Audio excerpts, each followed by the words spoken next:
Hi friends, welcome to మన Bommarillu. Upcoming రివ్యూలోకి వెళ్ళిపోదాం. ఆనంద భైరవి హాల్లోకి వచ్చి దర్శన్ శరణ్యతో మాట్లాడుతూ ఉంటుంది.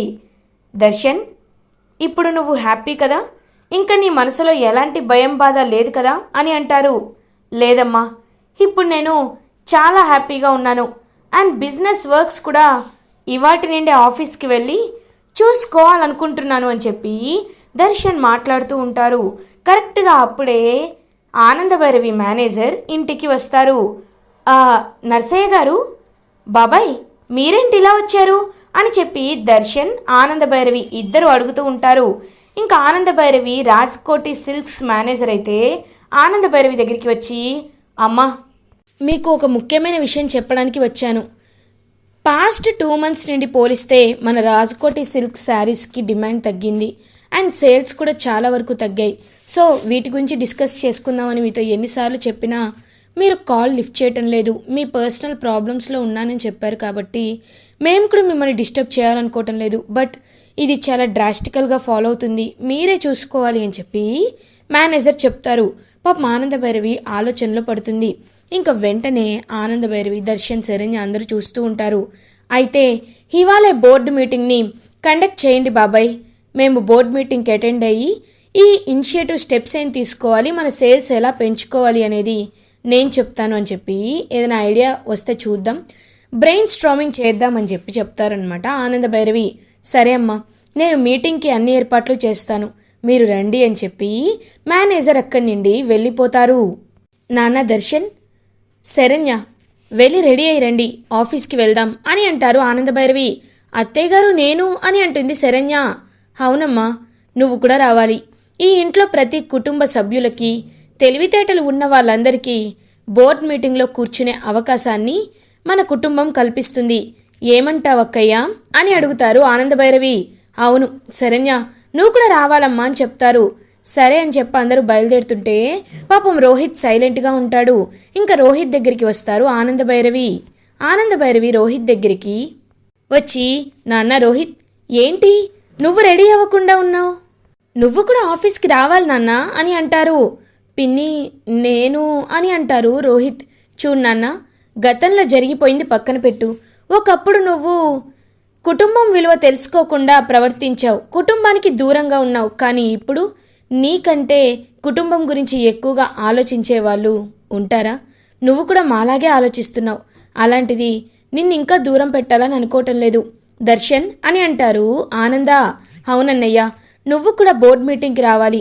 నువ్వు నా మాట కాదనకూడదు, రా బయలుదేరదామని చెప్పి ఇంకా ఆనంద భైరవి, శరణ్య, దర్శన్, లీలావతి, రాజేశ్వరరావు, కోటీశ్వరరావు, రోహిత్ అందరూ కలిసి బోర్డ్ మీటింగ్కి అటెండ్ అవుతారు. ఇంకా మొత్తం రిప్రజెంట్ చేస్తూ ఉంటారనమాట మేనేజర్. మేడం, గత నెలలో ఇదిగోండి ఇలా ఉన్నాయి. లాస్ట్ ఇయర్ ఏమో మన సేల్స్ అనేవి 1 lakh crore టచ్ అయింది. బట్ ఈ ఇయర్కి వచ్చేసరికి ఇట్స్ జస్ట్ 20,000 crores మేడం. ఎందుకు ఇలా డ్రాస్టిక్గా ఫాలో అయిందో అర్థం కావట్లేదు. మన ప్యాటర్న్ని, మన వే ఆఫ్ స్టైల్ని వేరే వాళ్ళు కాపీ చేసి, ఇమిటేట్ చేసి వాళ్ళ బ్రాండ్గా చిత్రీకరించుకుంటున్నారు. కాబట్టి మనం వీటికి ఏదో ఒక ఇనిషియేటివ్ తీసుకోవాలి మేడం అని అంటారు మేనేజర్. ఇంకప్పుడు దర్శన్, శరణ్య అందరూ ఆలోచిస్తూ ఉంటారు. ఒకవేళ ఇలాగే కంటిన్యూ అయితే మన బ్రాండ్ ఏది, వేరే వాళ్ళ బ్రాండ్ ఏదో అర్థం కాదు అని చెప్పి ఇంకా చెప్తూ ఉంటారు. అప్పుడే ఇంకా ఆలోచిస్తూ ఉంటారు ఆనంద భైరవి. చూడండి, ఎవరు ఎంతమంది వచ్చి మా బ్రాండ్ని ఇమిటేట్ చేసినా వాళ్ళు ఎప్పుడు ఏం చేయలేరు. ఎందుకంటే ఒరిజినల్కి కాపీకి చాలా తేడా ఉంటుంది. మన ఆర్కే రాజకోటి సిల్క్స్ని టచ్ చేసే రేంజ్ అనేది ఎవరికి ఉండదు. ఆ విషయం పక్కన పెడితే ముందు జరిగే లాస్ని, అసలు మనకు డిమాండ్ ఎందుకు తగ్గింది అనే విషయాల్ని మనం ఆలోచించాలి. సేల్స్ని ఇంకా ఇంట్రెస్టింగ్గా చేయాలి అని చెప్పి ఆలోచిస్తూ ఉంటారు. అప్పుడే శరణ్య ఆనంద భైరవితో చెప్తుంది, అత్తయ్య గారు, నేను ఒక ఐడియా ఇవ్వచ్చా అని అడుగుతారు. అయ్యో అలా ఆలోచిస్తావేంటి, ఇవ్వమ్మ శరణ్య అని అంటారు. ఇంకా శరణ్య లేచి అందరికీ చెప్తూ ఉంటుంది, అత్తయ్య గారు, మనం కేవలం ఒక వే నుండే ఆలోచిస్తున్నాం. మన శారీస్ ఎలా సేల్ అవ్వాలి, మన శారీస్ సేల్స్ ఎలా పెంచాలి అని ఆలోచిస్తున్నాం.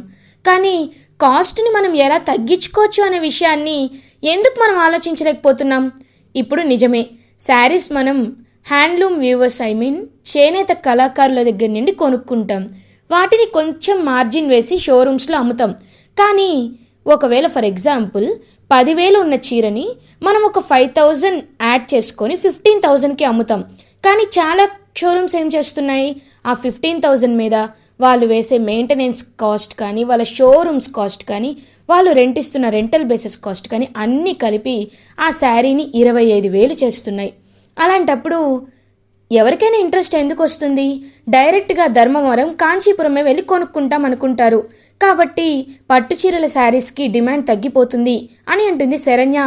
మరి మనం ఏం చేయాలి శరణ్య అని అడుగుతారు దర్శన్. నేను అదే ఆలోచించానండి. ఇప్పుడు చాలా వరకు కొన్ని బ్రాండ్స్తో మనం కొలాబరేట్ అవ్వచ్చు. మన షోరూమ్ పక్కనే వాచ్ షోరూము, టిటాన్, ఫాస్ట్ ట్రాక్ ఇలాంటి వాళ్ళు చాలామంది వేరే వేరే షోరూమ్స్లో ఒక కార్నర్ ఇచ్చేసి వాళ్ళకి బ్రాండ్ ప్రమోట్ చేయడానికి ఉంచుతారు. సెకండ్ హ్యాండ్ వాచెస్ అని సేల్ చేస్తూ ఉంటారు. కానీ మనం అలా చేయకూడదు. మన తెలుగుదనాన్ని, మన వంశాన్ని, వారసత్వాన్ని, మన తెలుగు అంటే ఏంటి, మన తెలుగు భాష అంటే ఏంటి, మన కల్చర్ అంటే ఏంటో తెలిసేలా మనం ఒక పని చేయొచ్చు. కొండపల్లి బొమ్మలని మనం తీసుకురావచ్చు. ఆ బొమ్మలు తయారు చేసే వ్యక్తులు మన షోరూంలోనే ఒక కార్నర్కి వాళ్ళకి ప్లేస్ ఇస్తే కొండపల్లి బొమ్మల్ని తయారు చేసి అక్కడ పెడతారు. అప్పుడు ఆ బొమ్మలు కొనడానికి కూడా చాలామంది వస్తారు.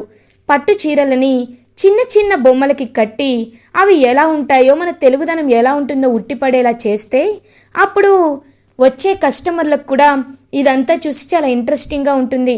మనం దేన్నైనా ఒక కల్చర్ని డెవలప్ చేస్తామనే ఒక ఆసక్తి వాళ్ళకు కలుగుతుంది. సో ఈ విధంగా వాళ్ళకు మనం రెంట్కి తక్కువ రేటుకి ఇచ్చి మనకి రెంట్ వస్తుంది. సో మనం శారీస్ని కూడా కాంపిటీటర్స్తో పోలిస్తే తక్కువ కాస్ట్కి కూడా మనం అమ్మొచ్చు అని చెప్పి ఇంకొక ఐడియా ఇస్తుందన్నమాట శరణ్య. అందరూ ఒక్కసారిగా క్లాప్స్ కొడతారు. శరణ్య, నిజంగా చాలా బాగా ఆలోచించావమ్మా. ఇప్పటికిప్పుడే మనకి ప్రాబ్లం వచ్చినా నువ్వు ఇంత దూరం వెళ్ళి ఆలోచిస్తావని అస్సలు అనుకోలేదు అని చెప్పి ఇంకా లీలావతి వాళ్ళందరూ క్లాప్స్ కొడుతూ ఉంటారు. ఇంకా అందరూ ఆనంద భైరవి అందరూ అప్రిషియేట్ చేస్తూ ఉంటారనమాట శరణ్యని. అయితే రేపే మనం ఘనంగా పార్టీని అరేంజ్ చేయాలి. కొండపల్లి బొమ్మల కళాకారులతో మాట్లాడి వాళ్ళు మనం కలిసి పని చేస్తే వాళ్ళకి మన లాభాల్లో వాటా ఇస్తే సంతోషంగా ఫీల్ అవుతారు. రేపు పార్టీని అరేంజ్ చేయండి. మేనేజర్ బాబాయ్, రేపు ఎంప్లాయీస్ని కూడా ఇంటికి రమ్మని చెప్పండి. వాళ్ళకి బోనస్ ఇస్తాను.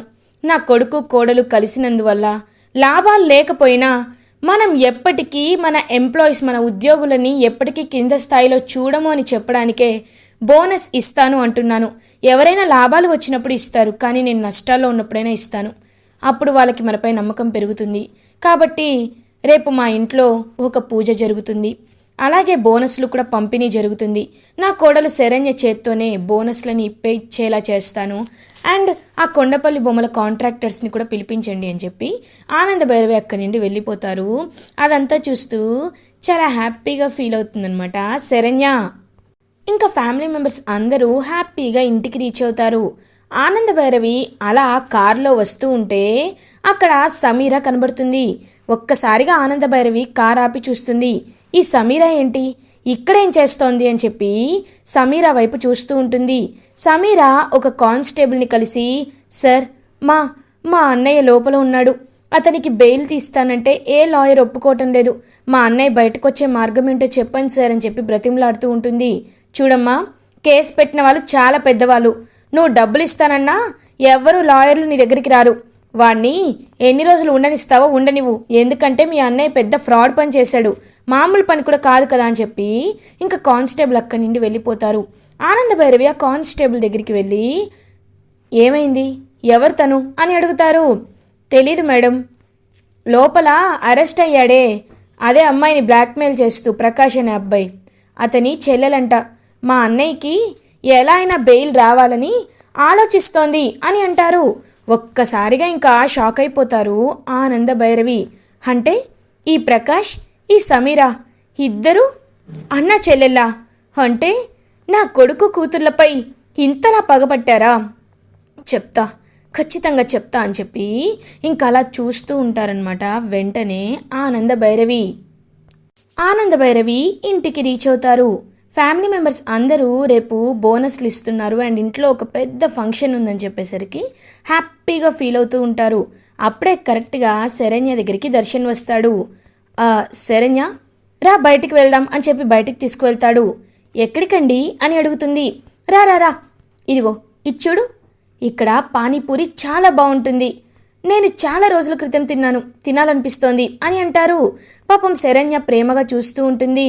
ఏమైంది శరణ్య, ఒకప్పుడు నువ్వంటే నాకు ఇష్టం లేదనుకొని నా ఇష్టాలేమీ నీతో షేర్ చేసుకోలేదు, కానీ ఇప్పుడు నువ్వే నా లైఫ్ లాంగ్ పార్ట్నర్వి కాబట్టి నీతో అన్ని ఇష్టాలని షేర్ చేసుకోవాలనుకుంటున్నాను, రా అని చెప్పి ఇంకా పానీపూరి దగ్గరికి తీసుకువెళ్ళి తనకు ప్రేమగా తినిపిస్తూ ఉంటాడనమాట దర్శన్. అదంతా చూస్తూ శరణ్యకి చాలా హ్యాపీగా అనిపిస్తుంది. ఏమండి, నాకు నిజంగా ఏమనాలో కూడా అర్థం కావట్లేదు, ఎంతో సంతోషంగా ఉంది అని అంటుంది.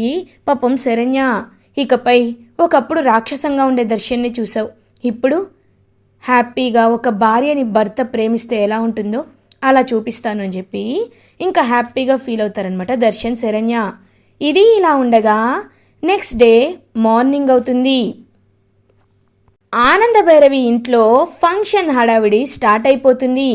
దర్శన్ శరణ్య ఇద్దరు పూలదండలు కడుతూ ఉంటారు. అదంతా చూసి అందరూ హ్యాపీగా ఫీల్ అవుతూ ఉంటారు. అప్పుడే ఆ పువ్వులతో ఆడుకుంటూ ఉంటుందన్నమాట అనన్య. బంతి పూలు, ఏవండి వీటిని బంతి పూలనే అంటారా చామంతి అంటారా అని అడుగుతూ ఉంటుంది అనన్య. పక్కకెళ్ళు అని అంటాడు రోహిత్. నాన్న రోహిత్, మతిస్థిమితం లేని వాళ్ళని చిరాకు పడకూడదు, వాళ్ళకి అర్థమయ్యేలా చెప్పాలి. నీకేం కావాలి అని అడుగుతుంది ఆనంద భైరవి. నాకు నాకు బొమ్మలు కావాలి అని అడుగుతారు. అవునా, రా లోపలికి రా అని చెప్పి రూమ్లోకి తీసుకువెళ్తుంది. డోర్ వేస్తుంది ఆనంద భైరవి. అనన్య ఒక్కసారిగా షాక్ అయిపోతుంది.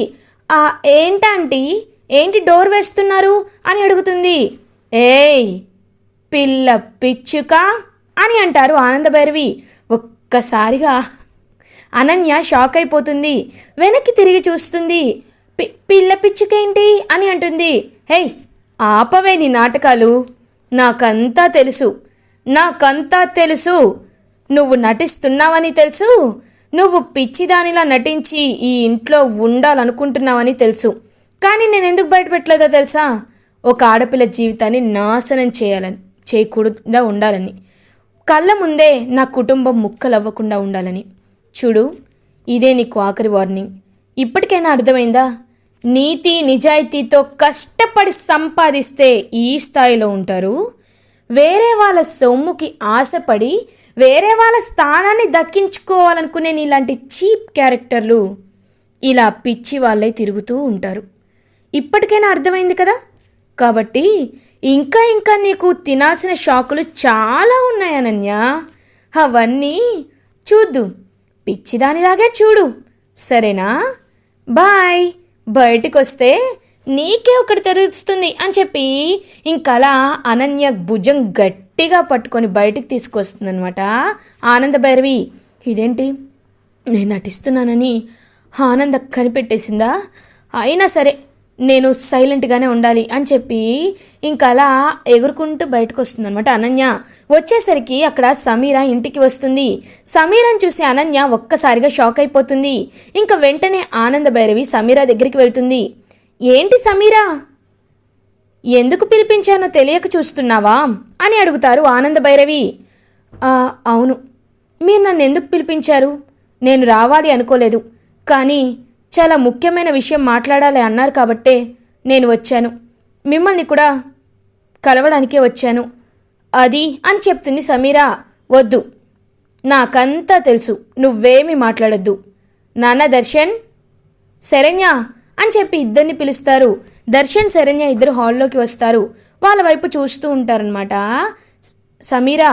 ఇంకా అలా శరణ్య దర్శన్ ఇద్దరు వచ్చి హ్యాపీగా ఉండేసరికి చూసి జెలస్గా ఫీల్ అవుతుంది సమీరా. ఎంప్లాయీస్ వచ్చారు నాన్న, మీ చేతులతోనే వాళ్ళకి బోనస్ ఇవ్వండి అని అంటారు ఆనంద. బోనస్ ఇస్తారు. అదంతా చూసి జెలస్గా ఫీల్ అవుతుంది సమీరా. నిన్నెందుకు పిలిపించానంటే, నువ్వు మీ అన్నయ్య జైల్లో ఉన్నాడని చాలా కోపంగా చాలా బాధపడుతున్నట్టున్నావు అని అంటారు ఆనంద. మా అన్నయ్య గురించి మీకెలా అని అంటుంది సమీరా. నీ గురించి అణువణువు నాకు తెలుసు. అందుకే నీకొక బంపర్ ఆఫర్ ఇవ్వాలనుకుంటున్నాను. మీ అన్నయ్యని నేను బెయిల్పై బయటకు తీసుకొస్తాను, కానీ నేను చెప్పింది నువ్వు చేయాలి అని అంటారు. ఏంటో ఏంటో చెప్పండి, చేస్తాను అని అడుగుతుంది సమీరా. కిషోర్ అని పిలుస్తారు. ఒక ఎంప్లాయీ అక్కడికి వస్తాడు. ఇతని పేరు కిషోర్. 10 ఇయర్స్గా తన చిన్నప్పటి నుండి మన కంపెనీలోనే పనిచేస్తున్నాడు. నా చేతుల మీదే పెరిగి పెద్దయ్యాడు. నేను చదివిస్తేనే చదువుకున్నాడు. చాలా మంచివాడు. నీకు సరిగ్గా సరిపోతాడు. కాబట్టి ఇతన్ని పెళ్లి చేసుకో, హ్యాపీగా ఉండు. ఇక్కడే మీ ఇద్దరికి ఎంగేజ్మెంట్ చేస్తాను. అప్పుడు నువ్వు మీ అన్నయ్యని కలవచ్చు, బెయిల్పై బయటికి తీసుకురావచ్చు. ఏమంటావు అని కండిషన్ పెడతారు. ఆనంద ఒక్కసారిగా షాక్ అయిపోతుందనమాట సమీరా. అదంతా విన్న శరణ్య కూడా హ్యాపీగా ఫీల్ అవుతుంది. ఇంకా దర్శన్ కూడా అవును అవును సమీరా, నువ్వు ఇలా చేస్తేనే బాగుంటుంది అని చెప్తారు. ఏంటి డీల్ ఓకేనా నాట్ ఓకేనా అని అడుగుతారు. అలా ఇంకా సమీరా షాక్లో చూస్తూ ఉంటుంది. ఆనంద భైరవి మాత్రం అలా ఇంకా దగ్గరుండి సమీరకి ఆ కొత్త వ్యక్తి కిషోర్కి ఎంగేజ్మెంట్ జరిపిస్తూ ఉంటుంది. అదంతా చూసిన ఫ్యామిలీ మెంబర్స్ అందరూ చాలా హ్యాపీగా ఫీల్ అవుతారు. ఇలా ఎపిసోడ్ ఎండ్ అవుతుంది.